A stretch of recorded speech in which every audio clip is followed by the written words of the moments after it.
Is there a dream world? Is there such a thing as a dream world? I don't know quite what you mean by that. Like, is there another place that we go to? Yes. Well, we don't know, is probably the answer to that. But there are certainly those who think that there is.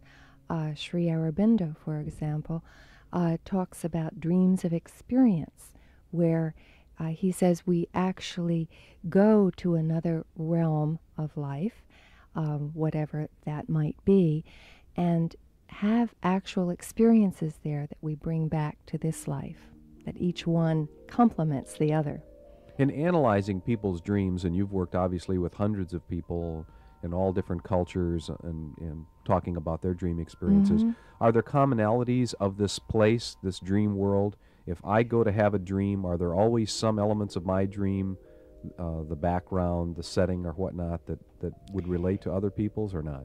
Well, there are certain commonalities that are frequently mentioned that usually have to do with beautiful sounds, wonderful choral music somehow reverberating in the atmosphere, interesting lights, a sense of luminosity that is beyond this world, like nothing that we ordinarily see in the waking state. Some people speak of, too, I'm sure you've encountered it, a kind of universal school where supposedly great masters from the past teach. And some dreamers report learning wonderful things in their dreams from figures who are really communicating to them in a kind of almost classroom setting, but a special kind of training. What about the symbols of dreams? Are there universal symbols? Well, again, the answer is yes and no. It's one of those mixes, Charlie. Yes, there are some symbols that are very frequently have the same meaning for one dreamer to another. Just for example, water.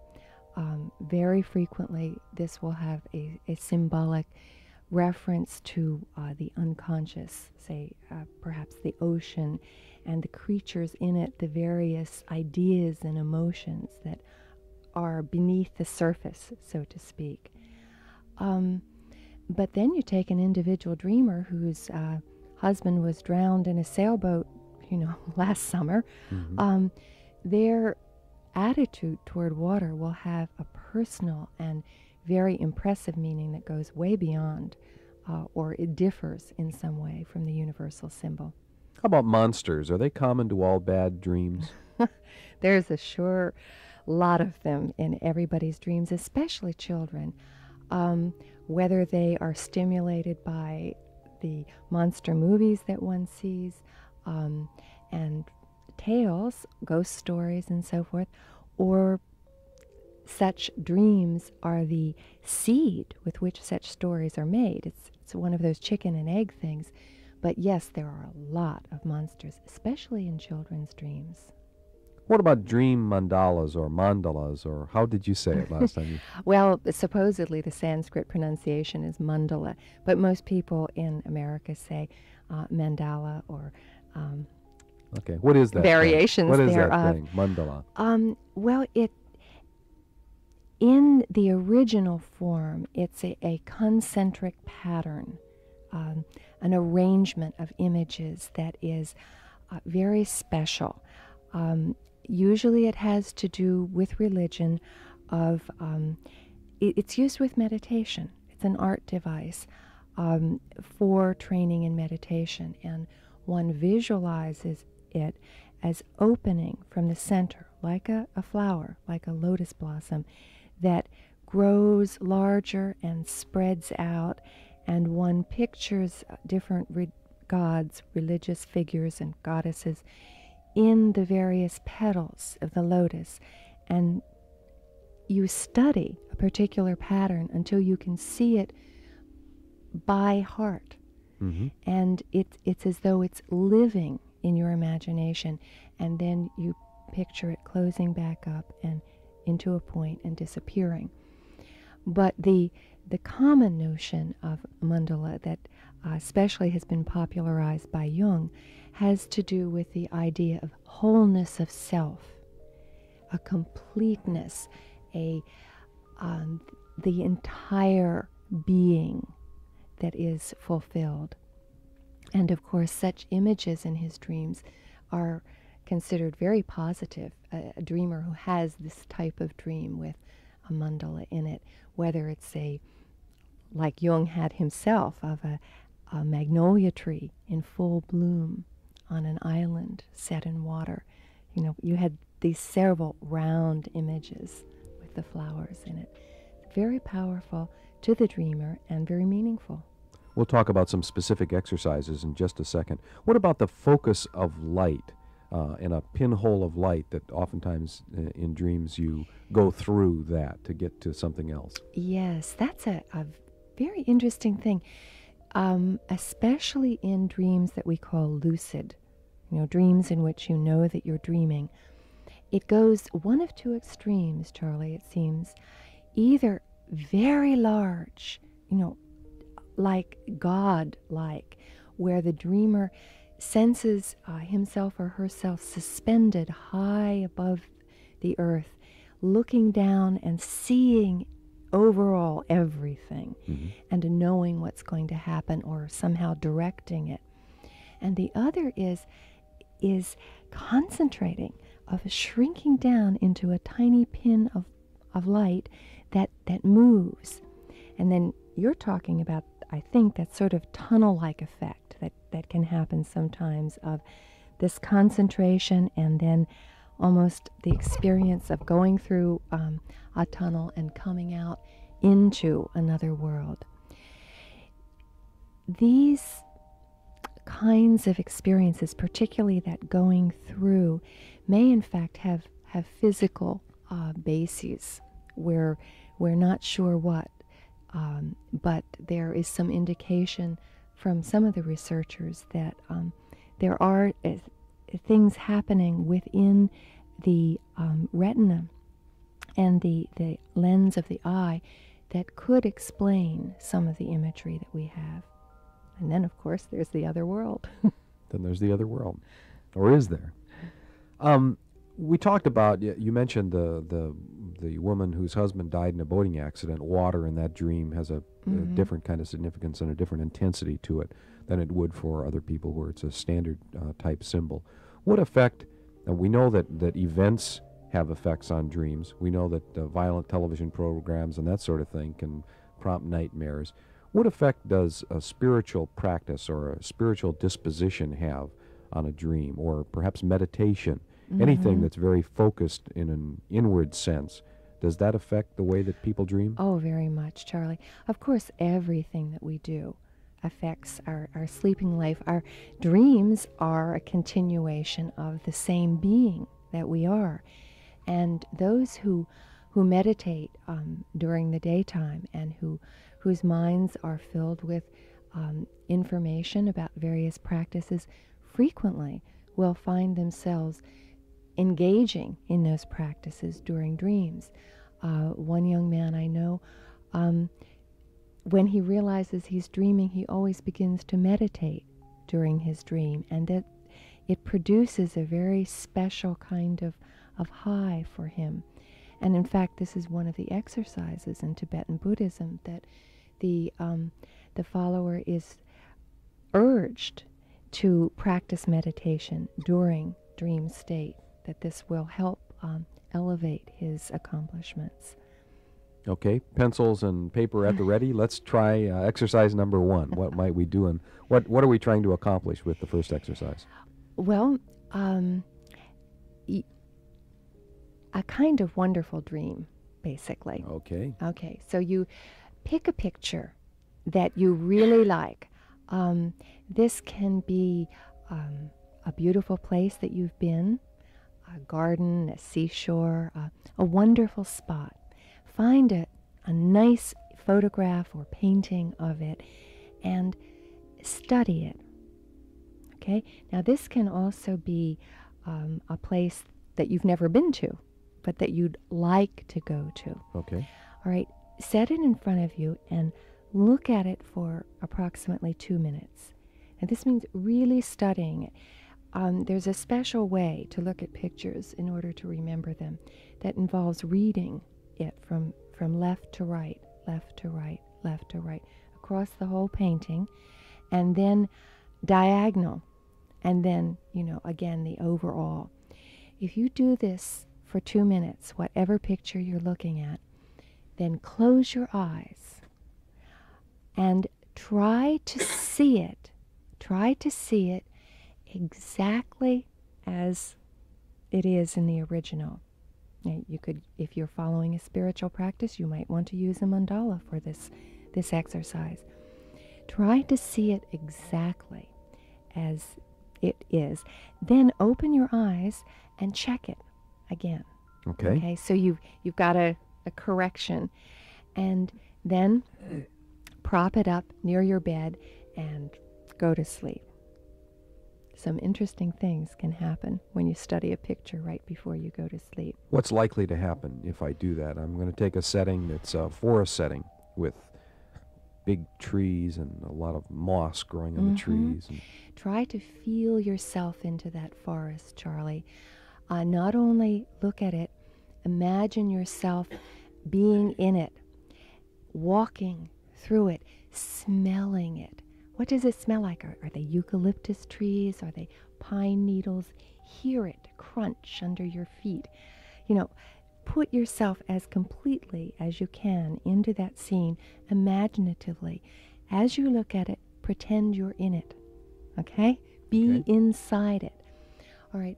What's likely to happen is that you may indeed have a beautiful dream in which you are in that setting. And then, of course, your dreaming mind takes over and all kinds of interesting things happen that, you haven't thought about ahead of time. Just let it happen and enjoy it. Are you more likely to remember that dream because you have the subject, or at least the environment set? That frequently is so, but any intense dream, if you concentrate on something like that prior to dreaming, you frequently will feel it and experience it more fully than you do, many events that you're not really paying attention to. It's a focusing, it's a one-centeredness that really can affect the dream state, and you are likely to remember it. Okay. How about another approach? Write a letter to yourself. Dear Charlie. Yes, dear Charlie. Pick some situation that you would, it's on your mind. What'll I do about that guy at work that's driving me nuts? Okay? Or maybe something more pleasant, what shall I do with my future? How can I develop myself in a way that will be for my best? So consider the alternatives. Jot them down. Now I could do this, I could do that. Actually discuss it in this letter. What are the consequences of that? Okay. Put it into a short little line that says, I want to solve that. Okay. What shall I do about so-and-so? And tuck it under your pillow. Okay? And just go to sleep and forget about it. Okay. And see what happens.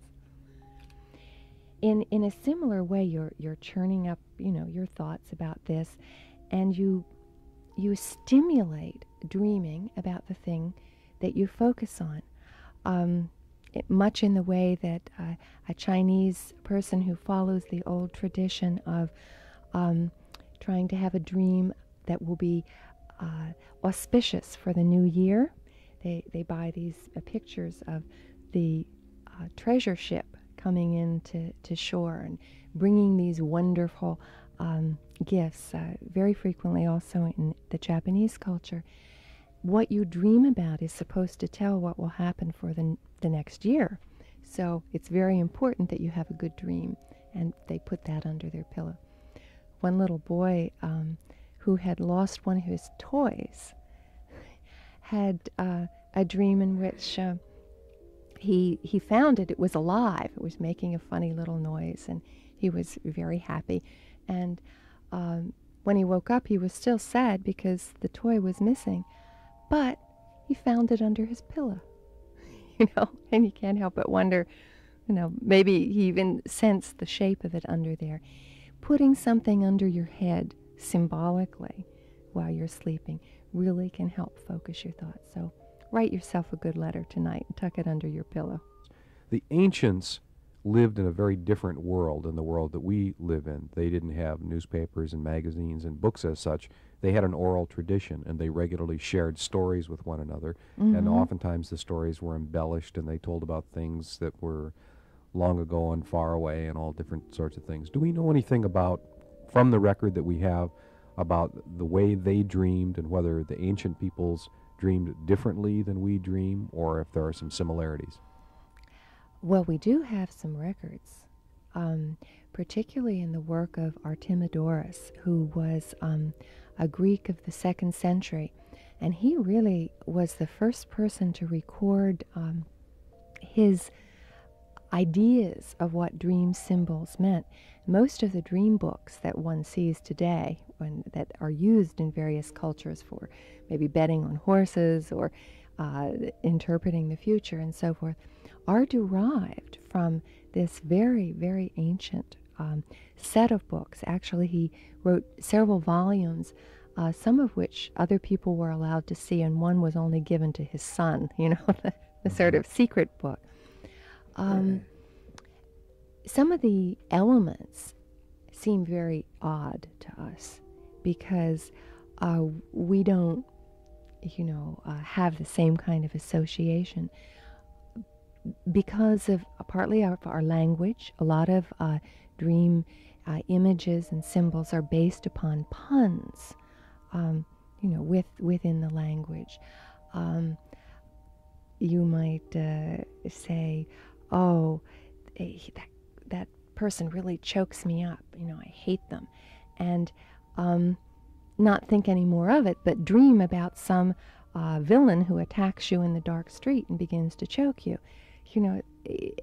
It's connected to our language. We use that word in a number of different ways.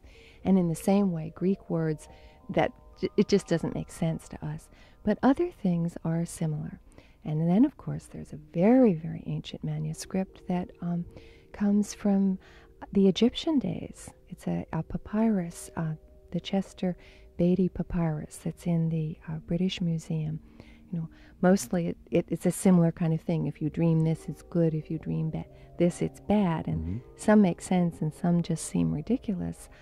The Epic of Gilgamesh, which is one of the oldest pieces of literature in existence, this is packed full of the dreams of this hero, and mostly in the sense of inspirational dreams, where he went to the temple and he got this wonderful dream that, told him, either warned him about something or told him what to do. Two questions arise out of that. One, you mentioned language. How often is language an integral part of a dream? It seems, from my experience, that most dreams are action dreams and sensation dreams, and there are things happening and feelings and emotions and that sort of thing. But do some people dream in 30-minute lectures, and are there a lot of words and content? Charlie, it depends on the person. And, each person has a more predominant orientation. You can sometimes pick it up just from the way people talk. They might say, "I feel, something a lot," or "I see what you mean," or "I hear you." And depending on what sense is more active for you, and of course each one is active to a different degree, you will have dreams predominantly of this sort. Helen Keller, for instance, had mostly sensation dreams, which makes sense because this was her experience. But as she began to learn sign language, she began moving her hands and even sometimes seeing and hearing in her dreams, which she considered these precious, precious gifts. What we can do is take the sense that that we're most responsive to. Say, for instance, smell. Some people are very keen about their sense of smell. You can stimulate this in a dream. How would you do that? This is another exercise. Right. Have a fragrance dream. Okay. Okay. Smell is a very primitive sense, and you can connect. It's connected to emotions, often without awareness. If you take some very fragrant flower, such as a gardenia, or lily of the valley, or lilacs, or roses, that is associated in your mind with some particular time in your life that you would like to dream about. For me, for instance, the childhood house I grew up in, there was a great bed of lily of the valley beside the house, and I used to play for hours with my dolls, among, like, there was a forest in the lily of the valley. So this fragrance always evokes happy childhood memories for me. But pick a flower and put it by your bed close enough so that you can smell it, and really inhale it before you go to sleep. I mean, take time and just enjoy smelling it, and even maybe let your mind wander on the scenes that it conjures up. Maybe you got yellow roses from your lover or something. And then go to sleep. And during the night, you will continue to smell, this flower. And many people find that it gives a very intense dream, very intense with a fragrance. What about where you are when you're dreaming? Oftentimes people experience more intense dreams if they go away from their home and they go to the mountains and rent a cabin for the weekend, and you sleep in a different setting, or you go to the city. You're used to living in the country, and you go to the city and you're in a hotel room and there's a lot of street traffic and different things are going on. Is there any particular significance? Yes. Well, yes, in the sense that very often people experience this. It may be that because the brain is stimulated in a number of new ways. If we're doing exactly the same thing that we do every day, then we're sort of in a pattern, and there's nothing to jog it into a new phase. Many people have some of their most powerful dreams when they're in a different sleeping setting. They've changed their routine. Such things as we've been talking about too, give it a different stimulus before sleep. By the way, with the fragrance dream, you can also use perfume. Pick a perfume that your sweetheart wears and put a dab on before. And one group had a very practical application to this. I was working with a prominent advertising agency, helping them to dream up names for a particular product. And they were trying to get a good name for a grass product. And one of the things we did was take literal lawn grass and crunch it up so that you get that sweet smell of grass, and put it in a little spice bottle and inhale that before going to sleep. And several people had dreams of lawns and so forth as a result. What about the position that you're sleeping in? And I'm thinking rather than on your back or on your front, and maybe you could answer that too, but which direction your head faces. Does it make any difference if you're pointing north, south, east, or west? Well, of course, some people think it makes a tremendous difference. And others, it doesn't seem to make any, and we're not sure what. Usually, the idea is that if your head is facing north and your feet are facing south is the ideal position. And the next ideal is your head facing east and your feet facing west. The worst thing, supposedly, you can do for yourself is have your head in the direction of the south. Oh, I thought you were going to say west. And I can't figure out how else to arrange the bedroom. West is not Not so bad. great. Not so Better great. to be north or Okay, well, that's or the way east. my head is facing, is, or pointing. But I have for myself, the idea is that you are aligning yourself with the electromagnetic current of the earth, and that by getting yourself in this proper alignment that you will have more electromagnetic power yourself, and that this will be, harmonious.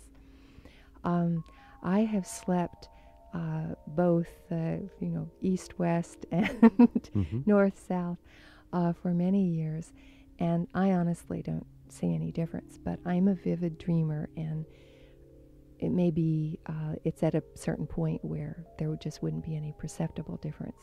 But people as prominent as Benjamin Franklin, for instance, would check into a hotel and rearrange the whole place. Charles Dickens, I believe, is also said to have done this so that their heads were facing north, and they felt they could only sleep that way. Okay. What about the on your back, on your side, on your front? There is a whole folk tradition about that, Charlie.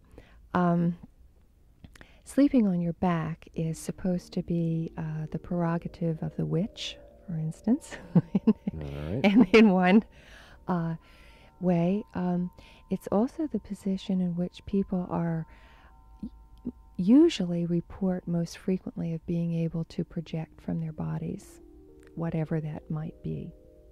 That having out-of-the-body experiences and having lucid dreams even are more frequently reported from a back position, and then maybe next from the right.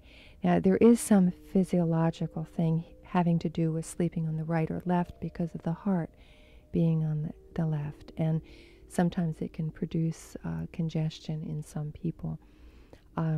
Sleeping on your stomach is very safe, that you won't be accused of being a witch, but it's very dangerous. Actually, not dangerous, but bad for your back. It's like the worst position that you can do for your back is to, supposedly, according to the chiropractors and so forth, is to sleep on your stomach.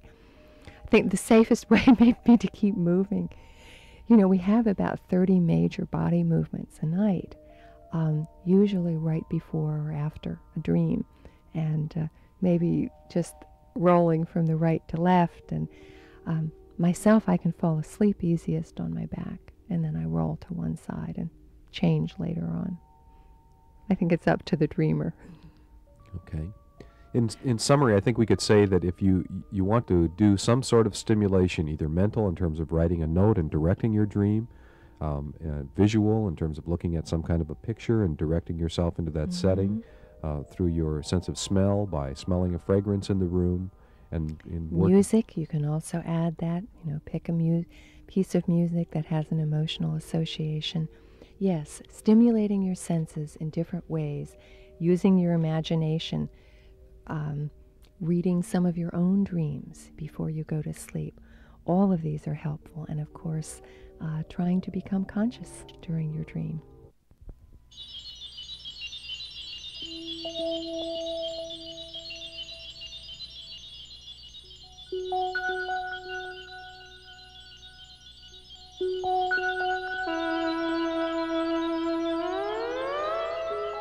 This is Infinity.